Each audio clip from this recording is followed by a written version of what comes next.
Hello everyone, welcome back to Allcarnews. My name is Justin and we are here with the 2023 BMW i7 in xDrive60 format. Now this is not only the most expensive car I've ever reviewed on this channel, it's probably one of the coolest and most high-tech vehicles I've ever had the experience to let you guys check out with me. And I've been living with this thing for the past week, and honestly, I've been more surprised in a lot of good ways than I was gonna be disappointed. There's been some features that have been a little bit annoying, like those automatic doors that you just saw, that I think BMW needs to work on a bit, but that's what you're gonna expect with these all new high-tech cars that are introducing all of this technology to you. So let's take a full tour of this insane new electric vehicle from BMW and why I think it's probably one of the most unique full electric luxury experiences on the market right now. Okay guys, before we go take a tour of the exterior and crazy interior of this BMW i7, let's talk about the powertrain and what's underneath this thing. Okay guys, so what are we looking at under here? So well, while this is a hood that opens, there is really nothing here. We just have this gigantic cover, and that's because the i7 is based on BMW's CLAR cluster architecture, which allows them to build both the i7 and the regular 7 Series with an either V8 or an inline-6 powertrain with plug-in hybrid technology implemented into it.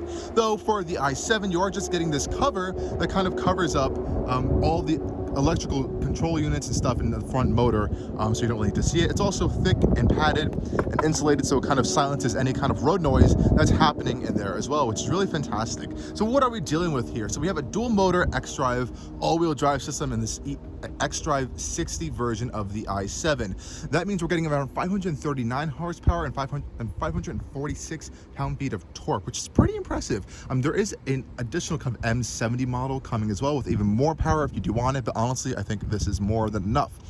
This is all being fueled by around 101.7 kilowatt hour battery pack, and that's the maximum pack usage. I'll put the exact details of what's available for you. And you know, as with most battery packs, BMW recommends it to be charged around 80% on normal full charge usages if you're not going on some crazy long road trip. And honestly, I've been seeing around 300-ish miles of range this past week, and range and efficiency has been pretty good on this i7, at least from my own personal experience. This, of course, will depend on your driving style and the wheels you get. So this one has the 21-inch aero wheels. There's also 22s and I believe a 19-inch wheel option, and those will all completely change your range. So the smallest wheels are going to get the most range, almost around 318 miles.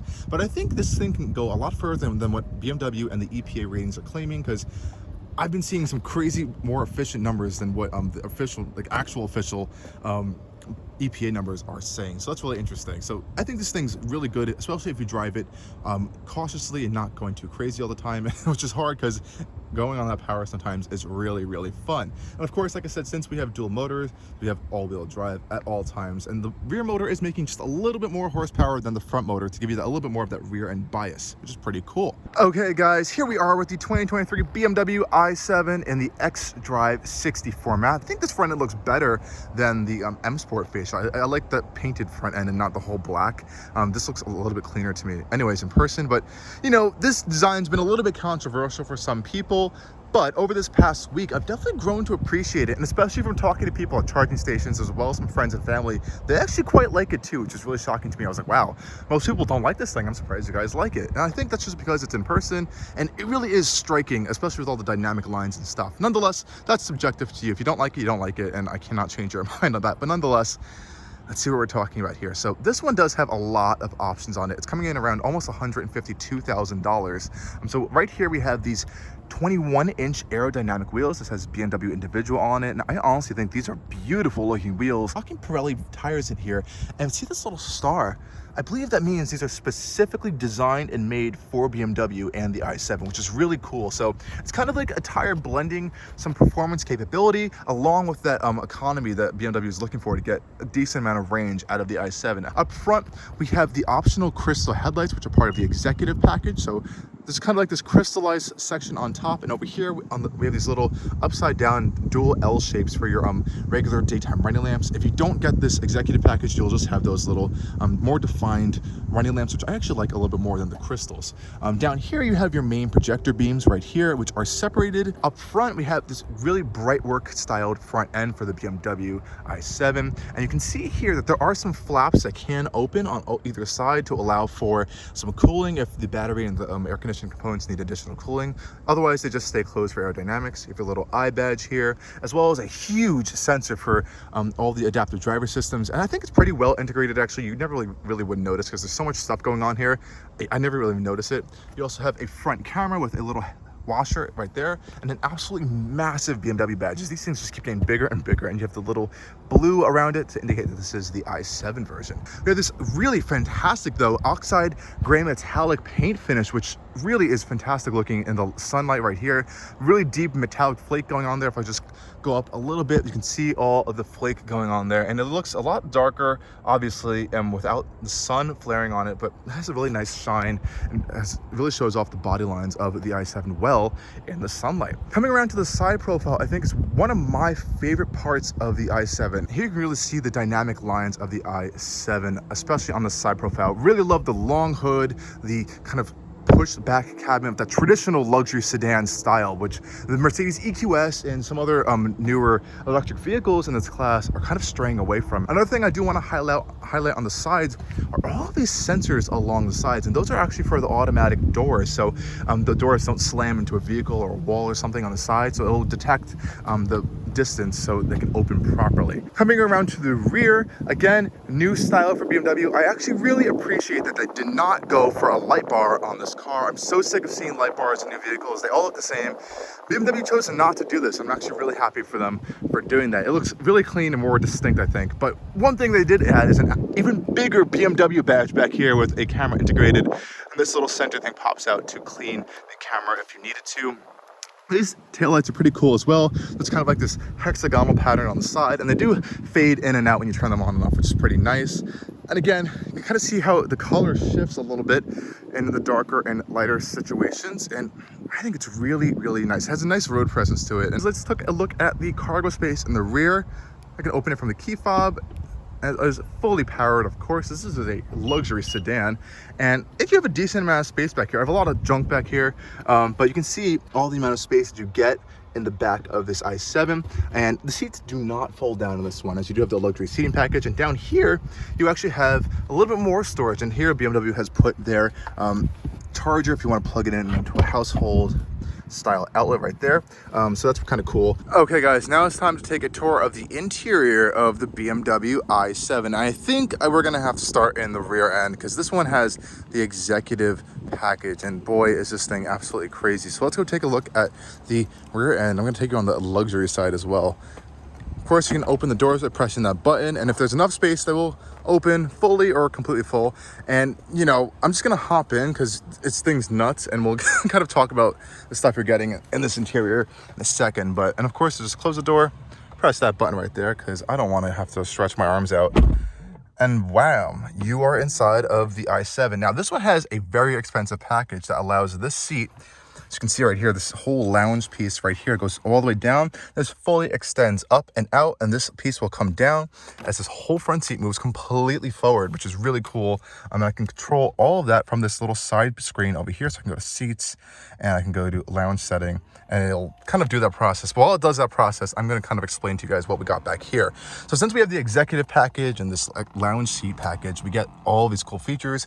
These seats back here are heated, cooled, and massaging, which is just insane. They also got these really nice pillows with leather and this nice high-end cloth material.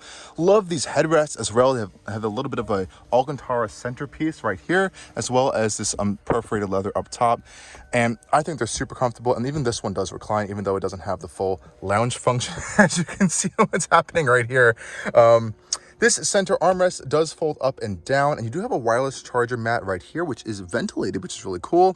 And you do have some storage back here if you need it as well, with 2 USB-C ports, which I think is fantastic of an option. And it does fold up, and it has this really nice leather and cloth blend mixed to it as well. And now you can see I'm fully stretched out. I am 6 feet tall, and I have even more room than I actually even need, which is impressive. And that allows us to activate the theater screen up here. So I can say, hey BMW, turn theater mode on. Nonetheless, the quality and the materials back here are just absolutely insane. These speaker grills are gorgeous. We have the 4D Bowers and Wilkins audio system, so this is really nice metal speaker grills. The leather goes fully extended. We have an optional Alcantara headliner, and you can see some little more speaker grills up here, which look absolutely gorgeous with this hexagonal pattern. Even the grab handles up here are wrapped and stitched leather. Fantastic. And I guess the big highlight back here is this little control panel, which I think is really cool. You can control your screen, your phone, all the different drive modes and everything as well, which is really cool. You can control the music, seat controls, audio, climate controls. It's nuts. It's a little bit laggy, I've noticed sometimes. A little bit slow to load for some things. And here it is. Here is the 8K BMW Theater Screen. It has a camera integrated in here as well.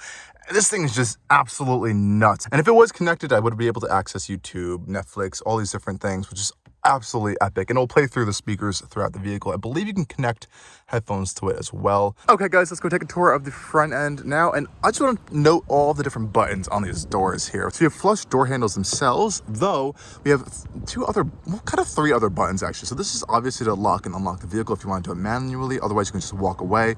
This center button, when you press it, will open the door automatically. But if you push this outer bit, it will close the door automatically if it's open. So it's a little bit of a weird combination of button. I am not a fan of this. I think it does not work well. They need to work on this. This is definitely a process they're gonna have to work on. But if I press this, you'll see the door will open automatically. It knew I was there, so it kind of hesitated. And now you can get inside of your i7 and check out these door panels, fully coated in leather. Love the blend of materials here. We have this really premium high-end cloth material on the door. It goes all the way down. And again, that nice leather is extended down to the bottom of the door panel. This is really gorgeous. Love the crystal controls. This is an option, of course. And you have your beautiful metal speaker grills with these speakers behind it, but you can kind of see are a little bit illuminated right now. Definitely something that will look better at night. Now inside we have an aluminum side sill plate, which is illuminated, I believe, a little bit at night. It says BMW I on it. Really thick carpeting in the whole interior of this i7 as well. Kind of like this leather portion over here for some high wear scenarios. And these seats, again, just like the rear one and this one, are heated, cooled, massaging, and have a whole bunch of insane amount of adjustments we'll get into a little bit. So let's hop inside. Now when I'm in the front end, I can actually just put my foot on the brake and it will close the door, but I could also press this side button and it shuts the door up. Soft close, of course, as well. And now we're on the interior of the i7, and it's really easy actually to start up and kind of get going as well. So I actually do like that BMW has included a start stop button and not just something that you just hop in and go. So it is this crystal button right here. Get a little bit of a sound and some beeps going on when you turn the vehicle on, which I actually like. I don't like some Volvos and Teslas that you just hop in and you don't know if you're really on or if the vehicle's off. I like to actually have the physical control. That's a personal preference, but I'm thankful that BMW has included that here. So what are we getting in this interior? So there's a few options in here. So these seats are an option, this merino leather and this cool kind of like a premium cloth material, which I think is fantastic. We also have this open pore wood, which is on the headrest and it's on the dash. Absolutely epic stuff. And this one does have the optional Bowers & Wilkins 4D audio system, as you guys have been seeing these speaker grills throughout the vehicle. And there are speakers in the headrests and the seats that kind of like vibrate and make this really cool immersive sound experience. So not 3D, 4D, because I think it's because it's blended into the seats. And you do have this insane touch bar scenario that BMW has kind of integrated the climate vents into, but you can control manually, thankfully, as well as you can open them and close them, which is really cool of an option. And I still have that there. Touch button to open your glove box. Tiny, unfortunately, but it is still there as an option. And this is all, I think, wrapped in leather, actually. It feels like it's wrapped in leather, which is really cool. As well as the entire dash, which is awesome. You have your heads-up display there with this kind of premium cloth material. And you can see the gorgeous optional extended Alcantara headliner, which goes into your little sun visors as well, which is really, really nice looking. This steering wheel is wrapped in leather. I actually do like the steering wheel quite a lot. Compared to like the Lucid Air, I actually like it a lot more because this is kind of a direct competitor. It feels better to just hold, and the materials feel a little bit more solid. It is fully wrapped in leather, including the airbag cover, which is really nice. Very simple controls for your display stuff, and as well as your Drive Pro systems on that side. Really easy to use. No big complaints there at all, actually. This whole center console is really a big hub of a lot of stuff going on. So you have your drive selector right here, auto brake hold, and all these crystal controls, which are, well, they were shining light all over the place. There's some like rainbows throughout the interior, but you can't really see them right now. They do reflect a lot of light. Even this drive mode selector is crystal, which is really cool. You have your volume knob, which is crystal and illuminated, and everything is illuminated too. Even your iDrive control selector is illuminated and crystal, which is gorgeous. This is all black plastic, and these are all kind of like touch buttons over here, which do accumulate a lot of fingerprints. So there is some haptic feedback, which you might be able to hear.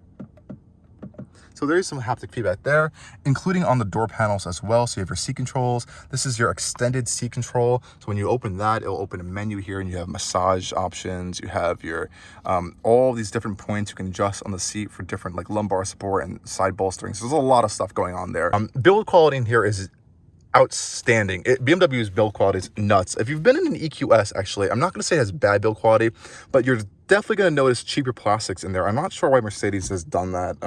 I don't think they intentionally did that, but you'll definitely find some cheaper materials in there. This feels like a more premium experience. I think BMW has learned from Rolls Royce, which is their sister company, from that.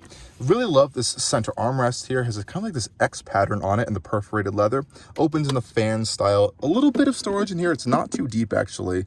So I wish there was a little bit more storage here, though you do have two USB-C ports in there. It does feel nice opening and closing though, which is really cool. And then you have all this technology in here, and you have iDrive 8. So there's a new iDrive system that's actually coming out that's improving this system, because people have had a lot of complaints with this. So that's supposed to be addressing some complaints. My only big issue with the system is this entire mess of a whole bunch of different controls here. And you can use kind of like the voice activation to kind of find some things, but that doesn't always work all the time. And even the climate menu is a hot mess. This has been kind of like one of the complaints a lot of people have been having. It's a little bit annoying to use. Now, one thing I do wish they had is a rear view camera, and I only say that is because when you have the theater mode on, you can be driving with that on, but that whole rear window is completely blocked out by not only the screen but also the blackout shade that's out there. So, and you can't see anything out of this rear view camera, rear view mirror, which is a little bit annoying. And a lot of cars at a lot of cheaper price points have that camera as a mirror function, or at least an option. I'm surprised BMW doesn't have that there. So hopefully they will improve on that in the future, but right now it does not have that. Nonetheless, let's take this thing on a drive, because there's a whole bunch of more technology and features that I will definitely have to show you guys on that part of this experience.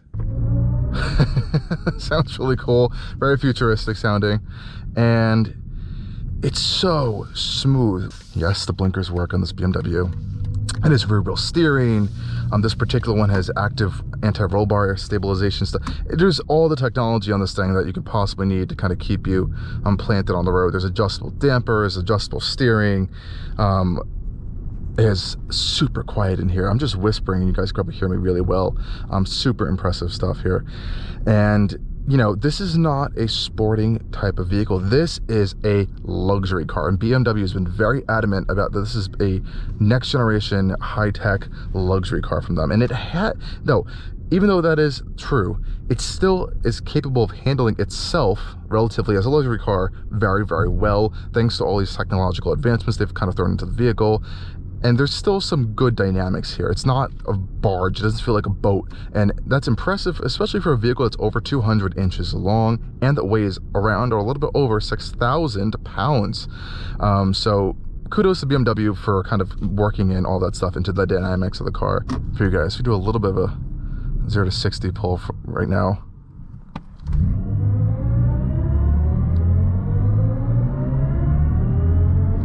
It makes some goofy noises, those Hans Zimmer-esque sounds, but it's quick enough. And especially on the highway, it's so quiet, planted, and smooth. You honestly have to be careful, because you may be going way too quickly, which I may have encountered a few times in this drive, but it's just that good. It is you can tell it was a fully German design car, because it's meant to go on that Autobahn and cruise at 120 miles an hour, and you won't feel a single thing. It's impressive.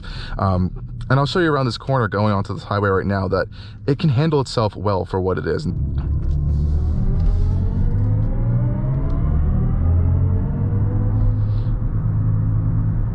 Really feel that rear wheel steering kicking in the car in the corners, active anti-roll bars, super planted. And you know, and this is what I meant about the dangerous speeds. We're gonna bring that back down. It's really quick actually, so I would never have to really worry about needing more power in this thing. But you can definitely feel that the combination of the low center of gravity and just all that tech going on, keeping this thing kind of planted even around those sharp corners for this kind of vehicle is nuts. I owned a Volvo S90, which is similar in length, obviously nowhere even close in technology and features and stuff, but that thing truly felt like a barge driving around. This is just absolutely insane of how well BMW was able to manage the weight on this thing. And this one does have the optional Drive Assist Pro package, so it can fully drive itself on the highway. There's no lane change. I think that's coming in a new BMW update. So I can literally just press our cruise control mode here and it activates driving assist. And you have 3 settings. So there's really just a regular function, and then you have a typical like steering assist function where it can move itself, and then there's a full assist function where it will actually technically kind of drive itself completely, which is really impressive. Though when I press into the My Modes, you have a lot of different options for your modes and settings here, which you can kind of configure. You can even tell the car to kind of like select the mode for you. So I could just say, hey BMW, activate digital art mode. Sure. There you go. I will activate the digital art mode. Sometimes it works, sometimes it doesn't. But this is like an example of one of the modes. Really cool with this ambient lighting, and even the roof up here will light up even more so at night with all those streaks up there. Really impressive stuff. And each mode has a cool different sound theme going on to it as well, which I think is really fun. The AR is pretty cool. It only displays on the screen, so there's no like AR showing up in your heads-up display, which Mercedes does offer. It's a little bit of a gimmick. I'm still not the biggest fan of it, but it is there if you want it. You also have a map you can have up there, and this can change too. So just because I'm in digital art mode is what it looks like. I can go into my personal mode and really just change it however I want it. I can change the layout of this center display to be the smaller one. I could have it as like this bigger style, or I could have it as like this hockey stick style that we saw in the digital art mode. So it's really customizable. There's no traditional circular gauges though, so that may be a bummer for some people. Nonetheless, guys, this has been a wonderful week with the BMW i7. Huge thanks to BMW for providing me with this car for this week. This is a wonderful opportunity, and stay tuned for obviously as more coming on Allcarnews. So I'm going to shut up and let this car do the talking now, because it is such a wonderful cruiser.